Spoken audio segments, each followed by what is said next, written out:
한 번 더 제목을 따라해 주시겠습니까? 모든 고난은 결국 승리한다. 아멘. 이 말씀이 여러분 가운데 오늘 성령님의 운행으로 가득하게 되기를 예수님의 이름으로 축복합니다. 사랑하는 성도님들, 모든 그리스도인들과 모든 교회는 공통된 하나의 사명을 갖고 있습니다. 그게 무엇입니까? 우리 사도행전 1장 8절 말씀 우리 함께 읽겠습니다. 시작. 성령이 너희에게 임하시면 너희가 권능을 받고 예루살렘과 온 유대와 사마리아와 땅끝까지 이르러 내 증인이 되리라 하시니라. 아멘. 성령으로 충만한 교회는 어떻게 됩니까? 예수님의 죽으심과 부활을 전하는 증인이 됩니다. 할렐루야. 그렇다면 성령으로 충만한 그리스도인은 어떻게 됩니까? 동일합니다. 어디 있든 무엇을 하든 어디에서 살고 있든 성령으로 충만한 그리스도인도 예수님의 죽으심과 부활을 전하는 인생이 됩니다.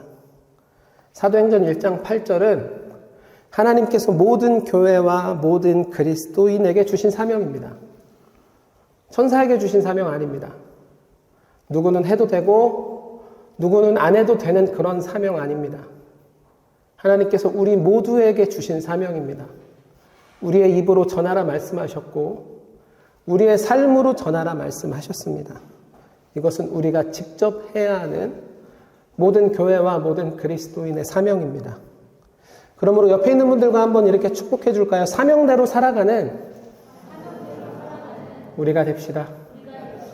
한 번만 더 이야기해 줄까요? 사명대로 삽시다.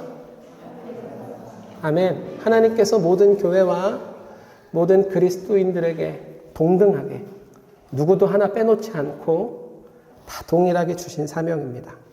그런데 오늘 사도행전 8장, 오늘 본문이 사도행전 8장이거든요. 오늘 본문 사도행전 8장부터 이 사명의 판이 완전히 달라지기 시작합니다. 조금 더 정확히 이야기하면 이 사명이 업그레이드 되는 거예요. 업그레이드. 오직 성령이 너희에게 임하시면 너희가 권능을 받고 예루살렘과 온 유대와 여기까지가 무엇입니까? 사명 파트 1입니다. 다시 한번 읽어볼게요. 오직 성령이 너희에게 임하시면 너희가 권능을 받고 예루살렘과 온 유대와 예루살렘과 온 유대 이게 뭐예요? 사명 파트 1입니다. 다시 말해서 예수님이 승천하시는 순간부터 스데반이 순교하는 순간까지 복음은 어디에만 있었습니까? 예루살렘 안에만 있었습니다. 파트 1이니까요. 예루살렘 밖에는 없었습니다. 예수 그리스도의 죽으심과 부활, 그 복음은 어디에만 있었습니까? 예루살렘 안에만 있었습니다. 그런데 하나님은 복음을 그렇게 만드신 것이 아닙니다. 하나님이 만드신 복음은 이런 모습을 띄어서는 안 됩니다. 그럼 하나님의 복음은 어떤 모습이어야 됩니까? 넘어가는 복음이어야 합니다. 흘러가는 복음이어야 합니다.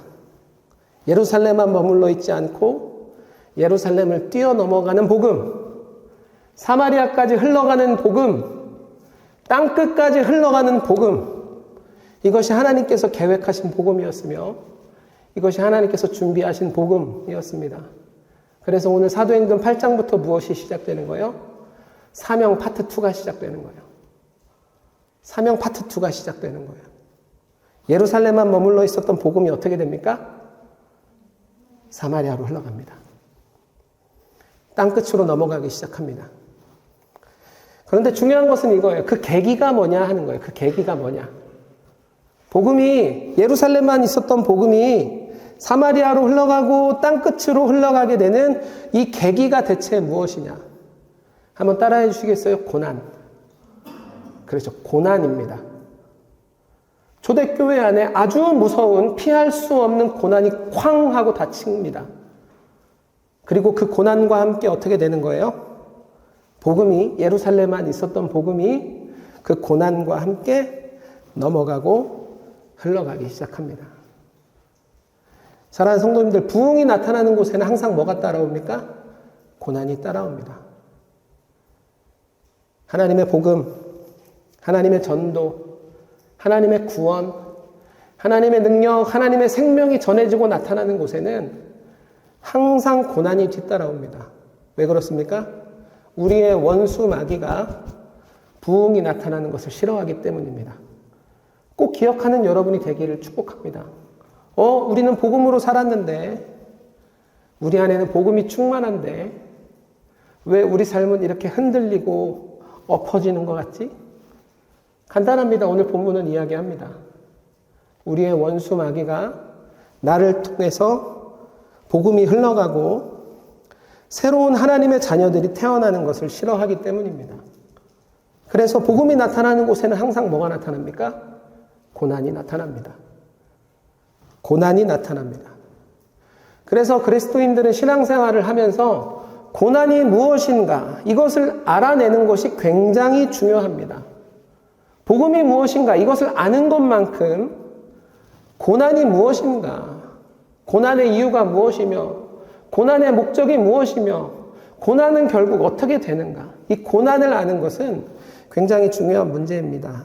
왜요? 우리가 하나님의 사람이기 때문입니다. 우리가 하나님의 사람인 것이 왜 중요합니까? 하나님은 이 땅 가운데 능력을 나타내실 때, 소망을 나타내실 때, 부흥과 생명을 나타내실 때 누구를 사용하십니까? 하나님의 사람을 사용하십니다. 다시 말해서 우리를 통해 나타내십니다. 우리를 통해 일하십니다. 우리를 통해 전하시고 우리를 통해 일으키시고 우리를 통해 생명이 전해지게 하십니다. 우리는 누굽니까? 하나님께서 능력과 생명을 전달하게 하시는 하나님의 통로입니다. 하나님의 통로예요. 그래서 우리 인생은 어떻게 됩니까? 미안하지만 고난이 끊이지 않을 겁니다. 고난이 끊이지 않을 겁니다. 왜요? 우리를 통해서 생명이 나타나려고 할 때 마귀가 방해할 거거든요. 우리를 통해 하나님의 나라가 세워지고 거룩해지기 시작할 때 마귀는 그것을 참을 수가 없거든요. 그래서 사랑하는 그리스도인 여러분, 여러분이 하나님의 자녀로 똑바로 살면 살수록, 예수님의 제자로서 결단하면 결단할수록 그 뒤에는 무엇이 따라오는 것입니까? 고난이 따라옵니다. 그래서 고난을 아는 것은 굉장히 중요한 문제예요. 왜냐하면 고난을 모르고 고난을 맞이하게 되면 나도 모르게 하나님을 원망하는 인생이 됩니다. 고난을 잘 모르고 사역하다가 고난이 훅 들어오면 나도 모르게 하나님과 멀어지는 인생이 됩니다. 하나님 평생 주님을 위해서 살았습니다. 하나님 평생 주님을 섬기기로 결정했습니다. 그런데 나한테 이런 고난이 지금 일어나는 이유가 무엇입니까? 하나님 설명하세요. 하나님 빨리 설명하세요. 나 주님을 위해 살았고 주님이 나의 첫 번째였는데 왜 하나님 나를 이렇게 힘들게 하십니까? 설명하세요. 우리가 고난이 무엇인지 모르고 고난을 맞이하잖아요. 하나님의 인도하심이 잘 이해되지 않습니다. 하나님의 인도하심을 따라가기가 참 버겁습니다. 그래서 오늘 우리는 무엇을 알아보려고 하냐면 고난이 무엇인지 조금 알아보려고 합니다.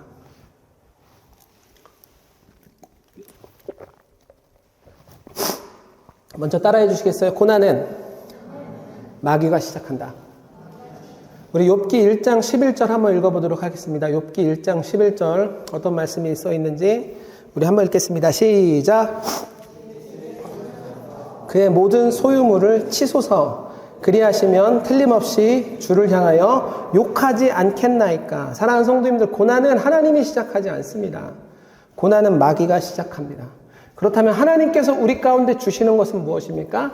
고난이 아니라 훈련입니다. 물론 우리가 느끼기에는 고난이나 훈련이나 매한 가지입니다. 그렇죠? 우리는 고난도 힘들지만 훈련도 힘들어요. 고난도 어렵지만 훈련도 어렵습니다. 고난만 서러운 게 아닙니다. 우리를 훈련하시는 하나님이 고난 못지않게 서러울 때가 한두 번이 아닙니다. 그렇죠? 느껴지는 게 비슷해요. 이게 고난인지 이게 훈련인지 지금 나에게 다가오고 있는 것이 마귀가 주는 고난인지 아니면 하나님이 주시는 훈련인지 사람은 이것을 구분하기가 참 어렵습니다. 비슷해요. 양상이. 난이도도 비슷하고. 그런데 결정적으로 다른 것이 있습니다. 그것이 뭐예요? 끝이 다릅니다. 사랑하는 성도님들, 훈련과 고난은 그 결론이 다릅니다. 하나님께서 저를 굉장히 많이 훈련해 오셨어요. 노재영 목사라는 사람을. 하나님은 노재영 목사라는 사람을 왜 훈련해 오셨습니까? 죽이려고? 어디 한 군데 부러뜨리려고? 하나님은 그렇게 나를 훈련하십니까? 아니요. 하나님께서 우리를 훈련하시는 이유는 우리를 세워주시기 위함입니다. 우리를 성장시키기 위함입니다. 우리를 사용하시기 위함입니다. 이것이 훈련의 끝이고 훈련의 결론입니다. 그런데 고난은 달라요. 고난은 달라요. 고난은 어떻게 됩니까? 오늘 본문을 보면 스데반이 나오는데 스데반은 결국 어떻게 돼요? 죽어요. 오늘 본문을 보면 초대교회가 나오는데 그 초대교회 결국 어떻게 됩니까? 완전 박살납니다. 오늘 본문을 보면 초대교회 성도들이 나옵니다. 어떻게 됩니까? 다 흩어집니다. 한 명도 남지 않고. 성도들은 다 흩어집니다. 훈련이랑 좀 결과가 다르죠. 그러므로 사도행전 8장에 나오는 것은 뭐예요? 고난이에요. 마귀가 시작했고 마귀가 일으킨 고난입니다. 그런데 우리는 여기서 더 중요한 사실을 알아야 되는데 한번 따라해 보시겠습니까? 고난은 마귀 마음대로 못한다. 이게 제일 중요한 명제입니다. 고난은 마귀가 주지만 마귀는 고난을 자기 마음대로 절대 못합니다. 그럼 어떻게 해야 됩니까? 하나님의 허락이 반드시 필요합니다. 하나님의 허락이 있어야 마귀는 우리 앞에 고난을 갖다 놓을 수가 있는 것입니다. 우리 욥기 1장 12절 한번 크게 읽어보겠습니다. 시작!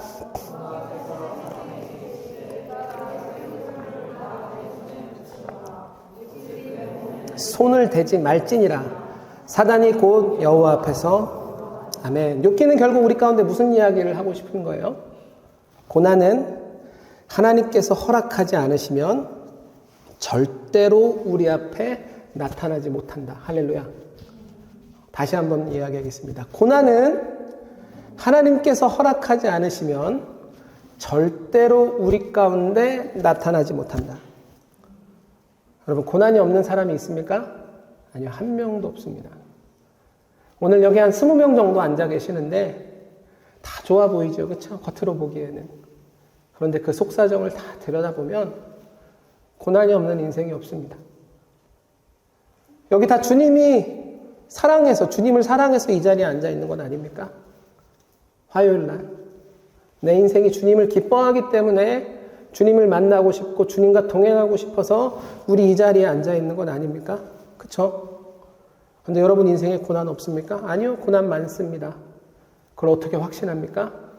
노재영 목사 안에도 고난이 있거든요. 고난이 없는 인생은 없어요. 그런데 오늘 욥기는 우리 가운데 무슨 말을 하고 싶은 거예요, 대체? 우리 앞에 있는 모든 고난은 어떤 고난이다? 하나님께서 허락하신 고난이다. 하나님의 계획 안에서 이루어진 고난이다. 저는 이 말을 들을 때마다 굉장한 은혜가 됩니다. 왜? 고난을 볼 수 있는 시각이 바뀌거든요. 여러분, 하나님께서 고난을 허락했다는 게 무슨 말이에요? 하나님의 계획 안에서 고난이 이루어졌다는 말이 무슨 말이에요? 우리에게 고난을 주신 분은 누구입니까? 하나님. 그런데 어떤 하나님입니까? 우리를 가장 사랑하시는 하나님입니다. 할렐루야. 우리에게 고난을 주신 분은 어떤 하나님입니까? 우리를 가장 사랑하셔서 독생자 예수 그리스도까지 아낌없이 십자가에서 우리를 위해 매달아 주신 하나님이십니다. 할렐루야. 그런 하나님께서 고난을 허락하셨어요. 그런 하나님께서 우리 가운데 고난을 계획하셨어요. 이것은 욥기는, 사도행전은 오늘 우리 가운데 무슨 이야기를 하고 싶은 거예요? 모든 고난은 결국 하나님의 승리로 끝난다. 오늘 이 믿음이 우리 안에 가득하게 되기를 예수님의 이름으로 축복합니다. 오늘 성령님께서 우리 예배 가운데 함께 하셔서 우리가 지금 고난 때문에, 고난으로 인해서 넘어지고 끝나는 것이 아니라 그 고난의 끝을, 그 고난의 결론을 바라보고 기대하게 만들어 주기를 소망합니다. 그래서 성경에는 고난으로 시작했다가 승리로 끝나는 사건들을 굉장히 많이 기록해 놓았습니다. 왜요? 우리 보고 고난의 결론이 무엇인지 제발 좀 알으라고. 고난 때문에 힘들고 고난 때문에 못 살겠다 말하고 고난 때문에 미쳐버리겠다고 말하는 우리에게 성경은 계속해서 가르쳐주는 거예요. 무엇을? 지금 이 고난이 결국에는 어떻게 되는지 확인해라. 그래서 성경에는 고난이 결국 어떻게 되는지 계속해서 기록해 놓습니다. 우리 창세기 3장 6절 어떤 고난이 어떻게 되는지 우리 한번 읽어보겠습니다. 시작. 여자가 보암직도 같고 지혜롭게 할 만큼 탐스럽기도 한 나무인지라. 여자가 그 열매를 따먹고 자기와 함께 있는 남편에게도 주매. 아멘. 성경을 보면 마귀가 아담과 하와를 속여서 선악과를 먹입니다. 먹었어요. 결국. 먹으면 안 되는데. 아마 마귀는 아담과 하와가 선악과를 먹는 순간 굉장히 기뻐했을 것입니다. 오예, 드디어 내가 하나님의 자녀를 타락시켰다. 오예, 드디어 내가 하나님과 하나님의 자녀를 끊어냈다. 여러분, 하나님과 끊어진 것은 훈련이 아닙니다. 고난입니다. 부인할 수 없는 고난이에요. 그런데 이 고난을 통해서 하나님은 무엇을 준비시켜 가십니까? 예수 그리스도. 아멘. 모든 인류의 죄를 깨끗게 하시고 다시 하나님과 연결시켜 주실 예수 그리스도를 하나님은 준비해 가십니다. 할렐루야. 고난으로 시작했어요. 부인할 수 없는 고난이었습니다. 그 고난 때문에 적지 않은 데미지도 받았습니다. 부인할 수가 없어요. 그런데 그 고난은 결국 무엇으로 끝납니까? 하나님의 승리로 끝납니다. 할렐루야. 오늘 본문을 다시 한번 읽어봅시다. 1절부터 3절까지 이 고난이 어떤 일이 벌어지는지 여러분 1절부터 3절까지 다시 한번 읽어주세요. 1절 제가 읽겠습니다. 2절과 3절을 여러분 읽어주세요. 사울은 그가 죽임을 당함을 마땅히 여기더라. 그날에 예루살렘에 있는 교회에 큰 박해가 있어 사도 외에는 다 유대와 사마리아 모든 땅으로 흩어지니라. 2절과 3절 읽어주세요. 시작.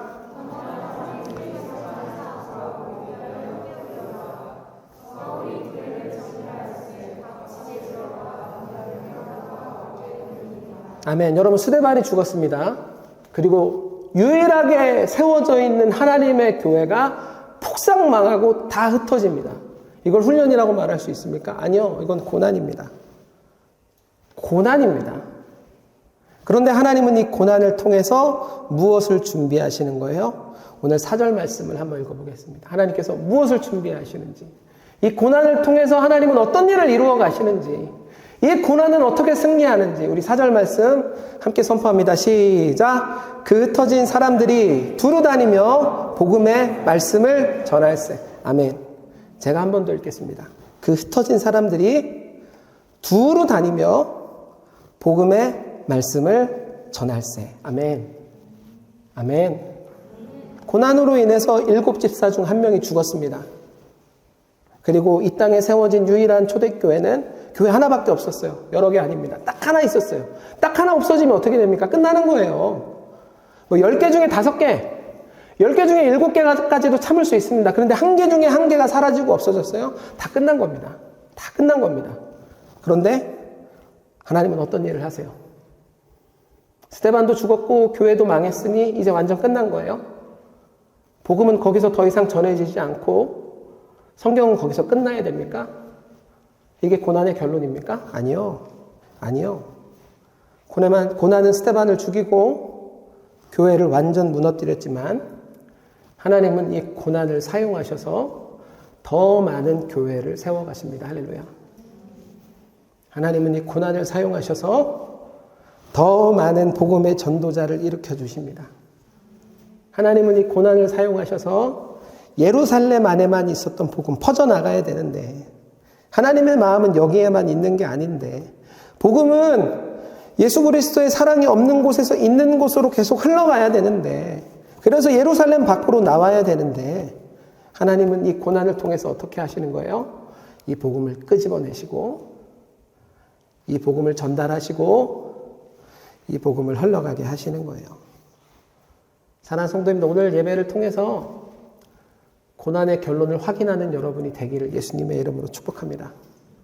우리 안에 있는 수많은 고난, 우리를 괴롭히고 있는 수많은 고난, 이거 결국 어떻게 됩니까? 하나님의 승리로 끝나게 됩니다. 왜요? 하나님이 허락하셨거든요. 하나님의 계획 속에서 이루어진 일이거든요. 나를 가장 사랑하시는 하나님께서 우리를 살리고 일으키고 회복시키기 위해 그 고난 뒤에서 일하시고 계시거든요. 그동안 우리가 살아왔던 인생을 되돌아봅시다. 우리를 괴롭히고 힘들게 했던 고난 많았습니까? 적었습니까? 많았습니다.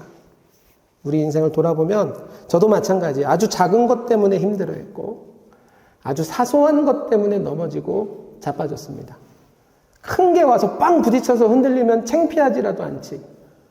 맨날 사소한 거, 맨날 작은 거, 맨날 남들은 불평도 안 하는 게 우리 인생에 딱 다가오면 우리는 어떻게 됩니까? 아유, 하나님 왜 이런 고난을 주십니까? 하나님 주님을 위해 살아오지 않았습니까? 우리는 어떤 인생이었습니까? 아주 사소한 것 하나 때문에 흔들리고 넘어지는 인생. 근데 여러분 중요한 것은 뭐예요? 정말 중요한 것은 뭐예요? 고난이 우리 삶에 가득해도 그리스도인은 어떤 삶을 살아야 합니까? 사명을 이루어내는 삶을 살아야 합니다. 할렐루야. 고난 없었습니까? 사도행전 8장을 보면 사명이 업그레이드되고 계속해서 퍼져나갑니다. 고난 없었습니까? 고난이 없어서 맘 편하게 사명 이루어간 것입니까? 아니요. 그런 모습 보여주지 않습니다. 고난이 가득했고 고난으로 인해서 큰일 날 뻔했고 고난으로 인해서 누군가는 죽었고 그런데 하나님께서 그 고난을 꽉 붙드시고 하나님께서 하나님의 일들을 해 나가시니 어떤 일이 벌어지기 시작합니까? 흘러가더라. 세워지더라. 우리에게는 고난을 꼭 다시 한번 바라보는 여러분이 되기를 축복합니다. 크게 아멘으로 대답해 주세요. 모든 고난은 결국 하나님의 승리로 끝난다. 아멘. 아멘. 이 믿음이 뽕내풋교회 안에 충만할지어다. 정말 충만하기를 소망합니다. 한 가지만 더 살펴보도록 하겠습니다. 우리 1절 말씀. 1절에 또 다른 이야기가 숨겨져 있는데 우리 1절 말씀 한 번만 더 읽어보겠습니다. 시작.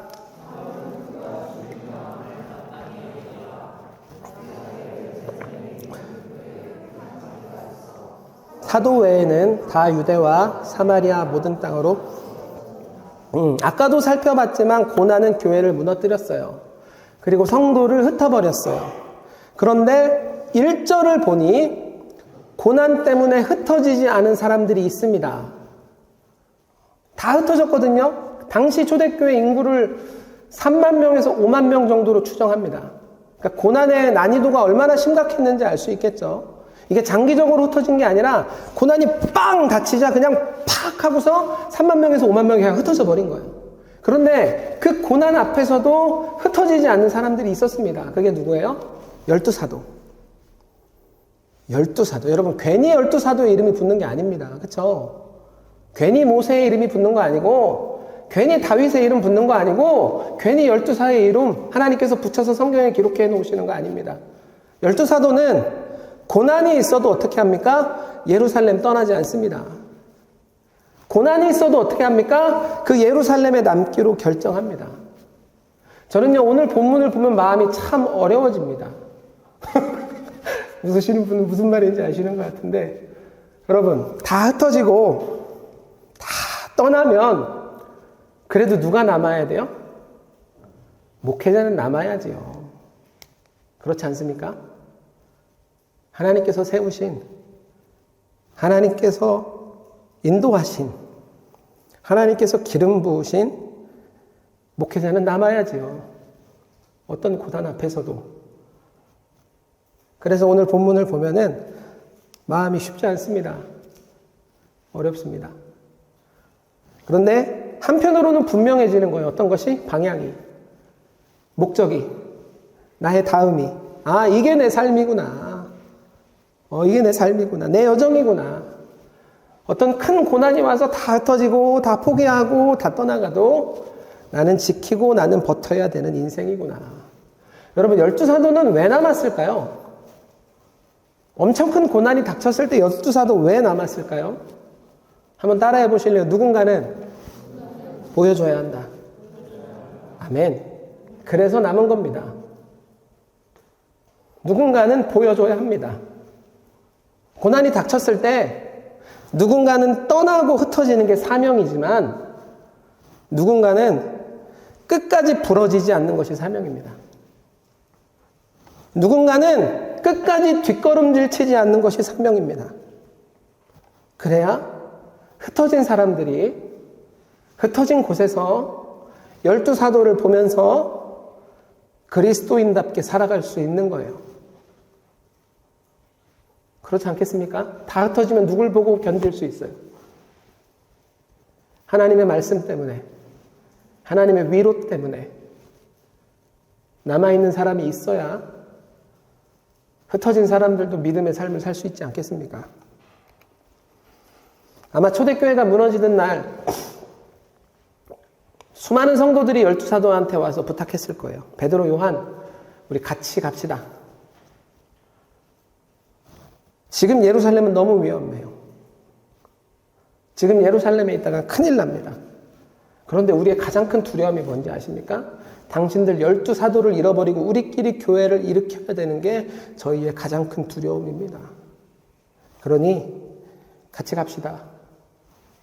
이때 12사도 뭐라고 대답했을까요? 1절을 보면 금방 유추할 수 있어요. 위험하면 어떠냐? 고난이 우리 앞에 있으면 어떠냐? 하나님께서 우리와 함께 하시는데. 하나님께서 우리와 함께 하시는데. 사랑하는 폭네프 성도님들, 우리 교회 목회자들을 위해서 정말 많은 기도를 부탁드립니다. 12사도가 그랬던 것처럼 누군가는 부러지지 않고 누군가는 뒷걸음치지 않아야 합니다.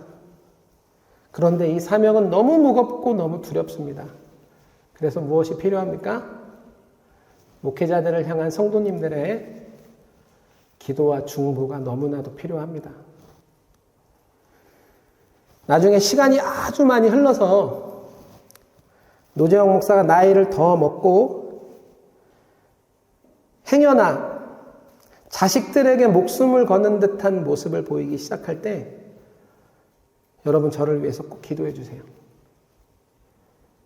행여나 노재영 목사가 아주 많은 시간이 흘러서 자기 노후에 목숨을 거는 듯한 모습을 보이기 시작할 때 저를 위해서 꼭 기도해 주세요. 하나님, 노재영 목사가 하나님과 교회 그리고 하나님께서 붙여주신 사람들을 위해서 목숨을 걸 수 있는 그런 목회자가 될 수 있게 해주세요. 여러분의 그런 기도가 있다면 저는 그렇게 살아가고 싶습니다. 자, 지금까지 고난을 살펴보았습니다. 감당이 안 되는 고난, 나를 죽일 것 같은 고난.